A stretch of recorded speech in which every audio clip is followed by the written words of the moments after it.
बिस्मिल्लाहिर्रहमानिर्रहीम अस्सलाम वालेकुम डियर स्टूडेंट्स। आज का जो हमारा टॉपिक है वो है एनएरोबिक रिस्पायरेशन के बारे में।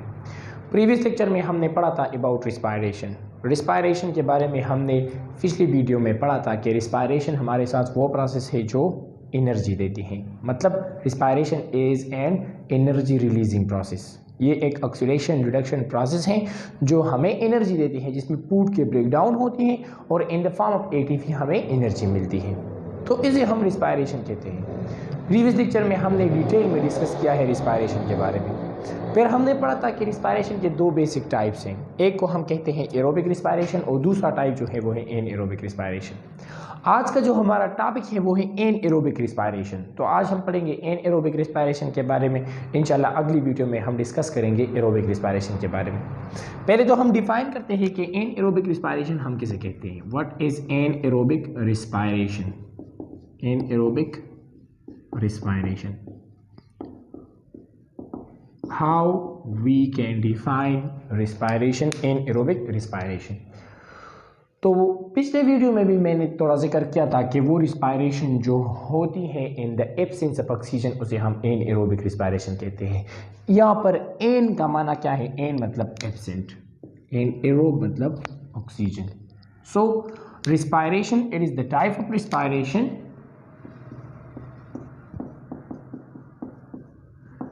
the type of respiration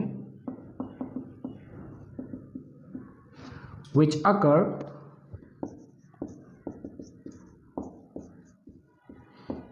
in the absence of oxygen. This is called anaerobic respiration. ये the type of respiration which occur in the absence of oxygen is called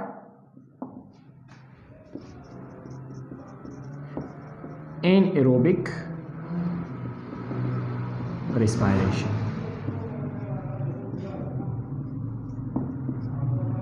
इसे हम एनएरोबिक रिस्पायरेशन कहते हैं। तो anaerobic respiration को हम इसी तरीके से डिफाइन कर सकते हैं कि एनएरोबिक रिस्पायरेशन की वो टाइप है जिसमें ऑक्सीजन यूज ना हो, उस रिस्पायरेशन को हम क्या कहते हैं? उसे हम एनएरोबिक रिस्पायरेशन कहते हैं।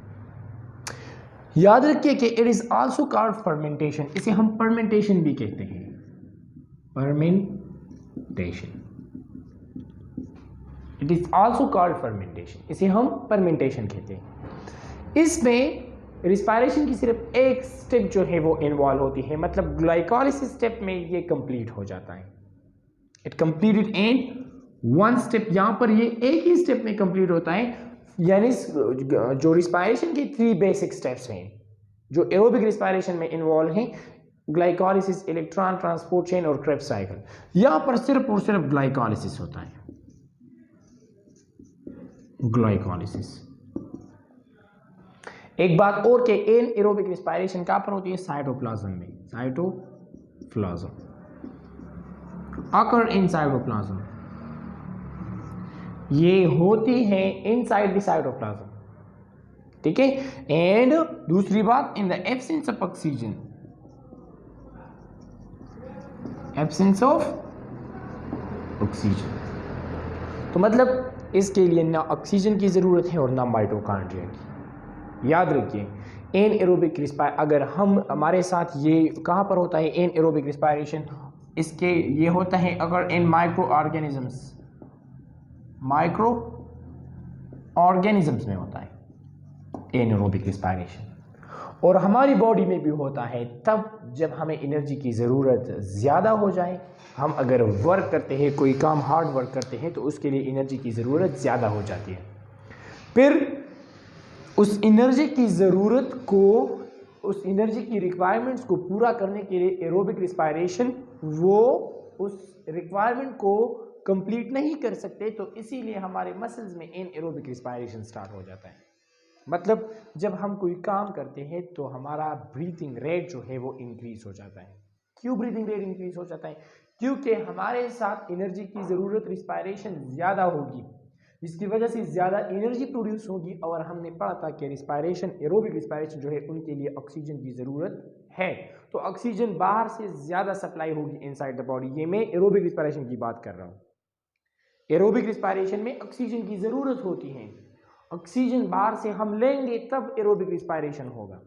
तो जब हम ज़्यादा काम करते हैं और ऑक्सीजन हमें उतनी अमाउंट में नहीं मिलती जितनी हमें एनर्जी की ज़रूरत है, तो हमारा बॉडी ऑटोमेटिकली मसल सेल्स जो है वो एनएरोबिक रिस्पायरेशन स्टार्ट कर देता है। एनएरोबिक रिस्पायरेशन क्यों स्टार्ट कर देता है? क्योंकि ऑक्सीजन की डिफिशियंसी होते हैं हमारी बॉडी में और एनर्जी की ज़रूरत ज़्यादा है। तो फिर एनएरोबिक रिस्पायरेशन आल्सो अगर इन आवर मसल सेल्स, वो मस्कुलर सेल्स जो हैं वहाँ पर एनएरोबिक रिस्पायरेशन स्टार्ट हो जाती है और वो भी हमें एनर्जी देती है जिनकी हमें ज़रूरत होती है। ठीक है, तो ये होता है स्पेशली माइक्रो ऑर्गेनिज्म में। अब अगर हम माइक्रो ऑर्गेनिज्म की बात करें, फॉर एग्जांपल हमारे साथ बैक्टीरिया है या और सिंपल माइक्रो ऑर्गेनिज्म है, तो उनमें माइटोकॉन्ड्रिया जो है वो एब्सेंट है, देयर इज नो माइटोकॉन्ड्रिया। याद रखिए कि बैक्टीरिया में हमारे साथ माइटोकॉन्ड्रिया जो है, माइटोकॉन्ड्रिया वो एब्सेंट होते हैं, यहाँ पर माइटोकॉन्ड्रिया नहीं होते। माइटोकॉन्ड्रिया को अगर आपको याद हो, चैप्टर नंबर 4 में हमने पढ़ा था कि माइटोकॉन्ड्रिया को हम क्या कहते हैं? Power house of the cell. Why we called it power house of the cell? Because ये माइटोकॉन्ड्रिया में हमारे पास इलेक्ट्रॉन ट्रांसपोर्ट चेन और क्रेब्स साइकिल जो 2 स्टेप्स है रिस्पायरेशन के, एरोबिक रिस्पायरेशन के, वो इनसाइड द माइटोकॉन्ड्रिया होते हैं और ये हमें ज़्यादा से ज़्यादा एनर्जी देती है। ठीक है, तो हमने पढ़ा कि एनएरोबिक रिस्पायरेशन कहते हैं किसे? एनएरोबिक रिस्पायरेशन रिस्पायरेशन की वो टाइप है जो होती है in the absence of oxygen, oxygen की गैर मौजूदगी में, और यहाँ पर माइटोकॉन्ड्रिया की ज़रूरत भी नहीं होती क्योंकि ये कंप्लीट होता है just one step, and this is glycolysis. Glycolysis में ये अपना काम पूरा कर देती हैं। और एक बात और याद रखिए कि ये हमें कितने एटीपी देती हैं? ATP is a usable form of energy, adenosine triphosphate. ये हमें सिर्फ 2 एटीपी जो है वो देती है एरोबिक रिस्पायरेशन में। तो an aerobic respiration, sorry, an aerobic respiration हमें सिर्फ 2 एटीपी देती है। ठीक है, अगर हम एरोबिक रिस्पायरेशन की बात करें तो वो 38 एटीपी देती है, वो इंशाल्लाह अगले लेक्चर में डिस्कस करूंगा मैं। अब हमारे साथ तो 2 बेसिक टाइप्स है एरोबिक रिस्पायरेशन की, सॉरी एन एरोबिक रिस्पायरेशन की। एन एरोबिक रिस्पायरेशन के जो रिस्पायरेशन के जो 2 टाइप्स है वो कौन कौन से हैं? वो है हमारे पास लैक्टिक एसिड फर्मेंटेशन और अल्कोहलिक फर्मेंटेशन। तो an aerobic respiration of 2 types, lactic acid fermentation and alcoholic fermentation. यहाँ तक तो समझ आई होगी। अब हम पढ़ेंगे जो एन एरोबिक रिस्पायरेशन की मैंने कहा आपको कि इसे हम फर्मेंटेशन भी कहते हैं, तो इसीलिए हमारे साथ जो वर्ड यूज हुआ है वो है लैक्टिक एसिड फर्मेंटेशन। जो इसकी जो एन एरोबिक रिस्पायरेशन की जो फर्स्ट टाइप है वो क्या है? वो है लैक्टिक एसिड फर्मेंटेशन।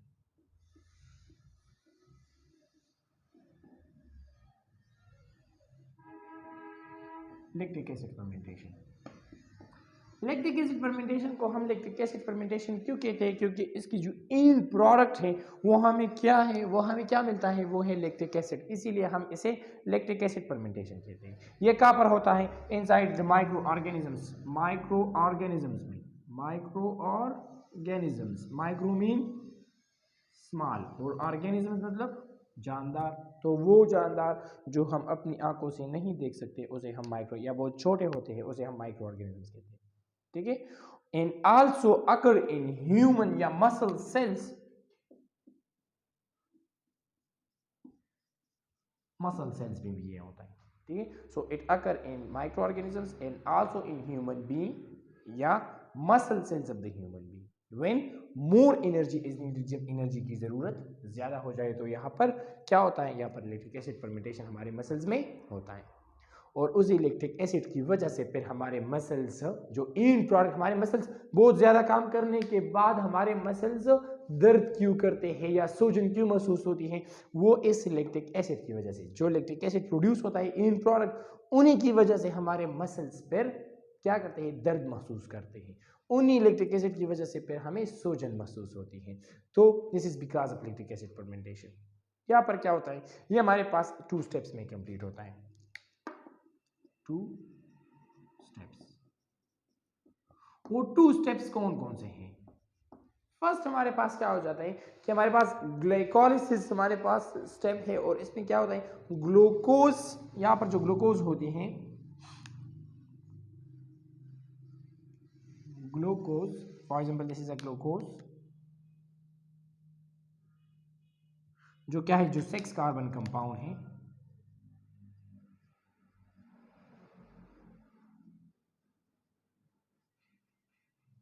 ये कन्वर्ट हो जाती है इनटू 2 पायरोविक एसिड। किसमें? 2 पायरोविक एसिड में।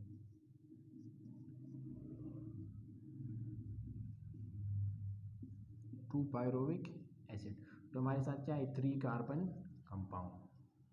ये 6 कार्बन कंपाउंड है, तो इससे 2 पायरोविक एसिड 3 कार्बन कंपाउंड वाले बन जाते हैं, या 2 pyruvic acid. So this is the first step of electric acid fermentation. इसमें क्या हो जाता है कि हमारे पास 2 पायरोविक एसिड में तब्दील हो, और इसके साथ साथ हमारे पास क्या, यहाँ पर एक प्रोसेस होता है एडीपी, 2 एडीपी जो है प्लस फी आई यानी इनऑर्गेनिक फॉस्फेट, ये कन्वर्ट हो जाता है 2 एटीपी में। हम कहते हैं ना कि हमारे साथ एनाएरोबिक रिस्पायरेशन में 2 एटीपी जो है वो हमें प्रोड्यूस होगी। तो यहाँ पर 2pI and 2 ADP that react with each other and make 2 ATP, यहाँ पर 2 ATP बन जाते हैं, और इसके साथ साथ यहाँ पर NAD जो है, NAD वो रिड्यूस हो जाता है NADH। ठीक है, तो ये process, this is the first step, जिसे हम क्या कहते हैं, ये 2 है। ठीक है, 2NAD is reduced into 2NADH, और इस प्रोसेस को हम क्या कहते हैं, इसे हम कहते हैं ग्लाइकोलाइसिस। ग्लाइकोलाइसिस। अब यहाँ पर हमारे पास माइटोकॉन्ड्रिया नहीं है, ठीक है, या हमारे पास ऑक्सीजन मौजूद नहीं है, तो माइटोकॉन्ड्रिया को ये रिएक्शन नहीं जाती। ये कहाँ पर होता है, हमारे साथ साइटोप्लाज्म में होता है। तो फिर पायरोविक एसिड जो है ये कन्वर्ट, ये चेंज हो जाता है किस में, ये हमारे पास 2 लैक्टिक एसिड बनाता है। क्या बनाता है? 2 लैक्टिक एसिड। यहाँ पर 2 लैक्टिक एसिड बन जाते हैं। ठीक है, तो इन प्रोडक्ट क्या आ गया, 2 लैक्टिक एसिड आ गया, और जो NADH 2NADH nicotinamide adenine dinucleotide जो है 2NADH जो है वो वापस हमारे पास ऑक्सीडाइज हो जाता है किस में, 2NAD में। तो हमारे पास प्रोडक्ट का क्या आ गया, जो इसके इन प्रोडक्ट हैं वो क्या है, एंड प्रोडक्ट। इसके इन प्रोडक्ट जो है वो है हमारे पास एक क्या, लैक्टिक एसिड, और दूसरा जो हमारे साथ है वो क्या, 2 ATP। तो हमने पढ़ा था कि एनाएरोबिक रिस्पायरेशन हमें क्या देती है, सिर्फ 2 ATP देती है, और वो यहाँ पर हमें यहाँ पर मिल गया। ठीक है, तो ये हो गया हमारे पास लैक्टिक एसिड फर्मेंटेशन। अब अगर हम बात करें अल्कोहलिक फर्मेंटेशन की, तो अल्कोहलिक फर्मेंटेशन में क्या होता है, अल्कोहलिक फर्मेंटेशन में हमारे साथ जो सेकंड टाइप है, ये हमारे पास फर्स्ट टाइप की। ठीक है, जो सेकंड टाइप है हमारे पास एनाएरोबिक रिस्पायरेशन की, वो है अल्कोहलिक फर्मेंटेशन।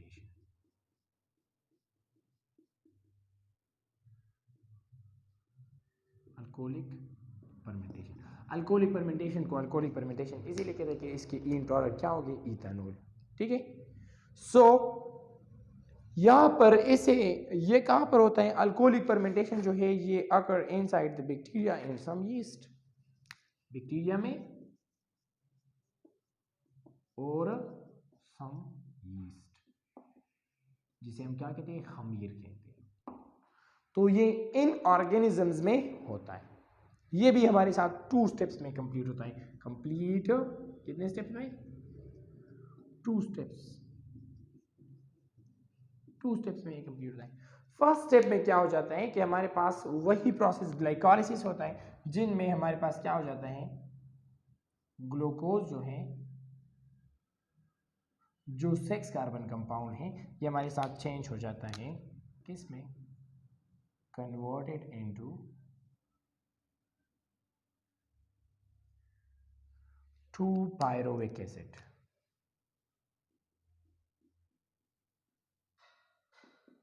2 पायरोविक एसिड में जो 3 कार्बन कंपाउंड है। ठीक है, तो this is the first step, ये हमारे पास फर्स्ट स्टेप हो गया, और इसे हम क्या कहते हैं, इसे हम कहते हैं ग्लाइकोलाइसिस।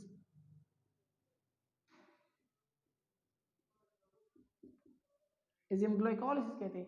और यहीं पर भी वही प्रोसेस होता है कि हमारे पास 2 ADP यानी 2 adenosine diphosphate plus inorganic phosphate, ये आपस में मिलकर क्या बनाते हैं, ATP, 2 ATP।